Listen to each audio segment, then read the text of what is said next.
wala kang respeto sa magulang mo, kung ikaw ay Kristiyanong Katoliko at umanib ka sa ibang sekta, ibig sabihin lang, nilalabag mo ang utos ng Diyos. Tandaan po natin, nasa pang-apat po na utos ng Diyos na igalang mo ang iyong ama't ina. Mababasa rin po natin yan sa Exodus 20 verse 12 na kung saan igalang mo ang iyong ama't ina. Mababasa rin po yan natin sa Efeso, diba? Sa 6:3 na kung saan igalang mo ang iyong ama't ina.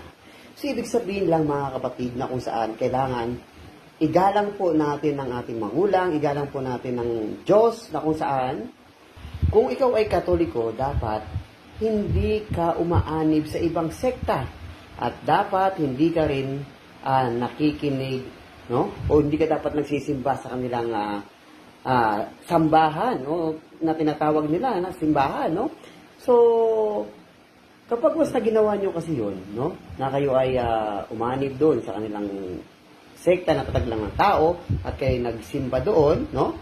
Ay ito po ay pagpapakita ng wala po kayong respeto sa inyong magulang at wala po kayong respeto sa Diyos. Amen? Kaya po mga kapatid, kung kayo po ay, kung Katoliko po ang inyong magulang, please manatili po kayong Kristiyanong Katoliko. Dito sa Iglesia Katolika Apostolika Romana na kung saan tinatag ng ating mahal na Panginoong Yesus. Amen? Ito lang po yung simbahan na tinatag ng ating mahal na Panginoong Yesus. Iglesia Katolika Apostolika Romana. Dito po natin matatagpuan ang katotohanan. Katotohanan na kung saan salita ng Diyos. Dito lamang po sa loob ng Iglesia Katolika Apostolika Romana. Amen.